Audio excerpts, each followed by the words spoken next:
জন্ম থেকেই দুটি হাত নেই, পা দিয়েই চালিয়ে যাচ্ছেন জীবনযুদ্ধ। রান্না করা থেকে শুরু করে বাসন মাজা কিংবা কাপড় ধোয়া, সংসারের সব কাজই করছেন একা একা। এমনকি পুঁতি দিয়ে তৈরি করছেন রকমারি পণ্য, চালাচ্ছেন একটি চায়ের দোকানও। বলছিলাম বানু আক্তারের কথা।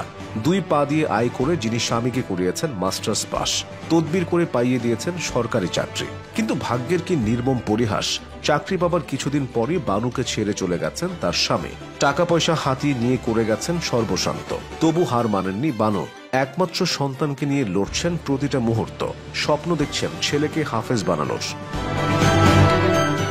নীলফামারীর ডিমলা থানার সাতনাই বালাপাড়া এলাকায় 1986 সালে জন্মগ্রহণ করেন বানু আক্তার। তার বাবার নাম আব্দুস সাত্তার। হাত না থাকায় জন্মের পর থেকে বাবা মা সহ আত্মীয় স্বজনরা বানুকে দেখে ভয় পেতেন, অবহেলা করতেন। ফলে বুক ভরা কষ্ট নিয়েই বড় হয়ে ওঠেন বানু। গ্রামের বাড়িতে বসেই শিখে ফেলেন সেলাই মেশিনে জামা বানানোর কাজ। প্রেমে পড়েন মাত্র 17 বছর বয়সে। মোবাইলের মাধ্যমে সম্পর্ক তৈরি হয় নীলফামারীর জলঢাকা থানার মিরগঞ্জ পাঠানপাড়া এলাকার খোরশেদ আলমের সাথে। শুরু হয় লাল নীল স্বপ্ন দেখা।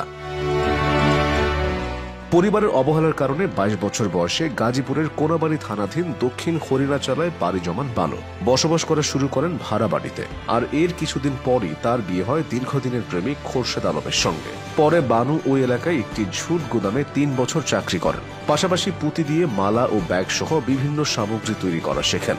এরপর অপারেটর হিসেবে চাকরি নেন জরুন এলাকায় কেয়া স্পিনিং মিলে। কিন্তু মাস 6 পরে চাকরি ছেড়ে দেন। নিজে পড়াশোনা না করলেও মানুষের কাছে সহযোগিতা ও পুঁতির সামগ্রী বিক্রি করে স্বামীকে মাস্টার্স পাশ করান বানু। এরপর দুজনের কোল জুড়ে আসে বিল্লাল হোসেন নামে এক ফুটফুটে সন্তান।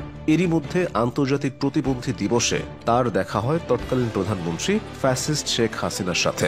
তাকে পুঁতি দিয়ে বানানো নৌকা উপহার দেন বানু। অনুরোধ করেন স্বামীকে একটি চাকরি দিয়ে দেবার।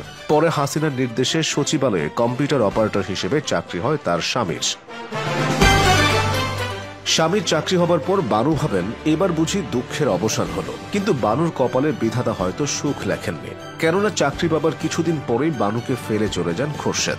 দিশেহারা হয়ে পড়লেও হাল ছাড়েন না বানু। খোরশেদ তার কাছে ফিরে আসবে এই ভেবে অপেক্ষা করেন 1.5 বছর। কোনো উপায় খুঁজে না পেয়ে তিনি আবারও দেখা করেন হাসিনার সাথে। খুলে বলেন পুরো ঘটনা। পরে হাসিনার নির্দেশে চাকরি থেকে বরখাস্ত হন খোরশেদ। এরপর স্বামীর বিরুদ্ধে একাধিক মামলা করেন বানু, কিন্তু তাতেও কোনো লাভ হয় না।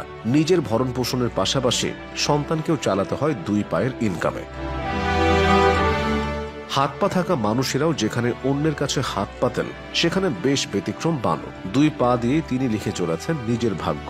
বর্তমানে একটি রিকশার গ্যারেজ এবং একটি চায়ের দোকান চালাচ্ছেন প্রতিবন্ধী এই নারী। পাশাপাশি করছেন সেলাই ও পুঁতির কাজ। নতুন করে স্বপ্ন দেখছেন সন্তান বিল্লালকে নিয়ে।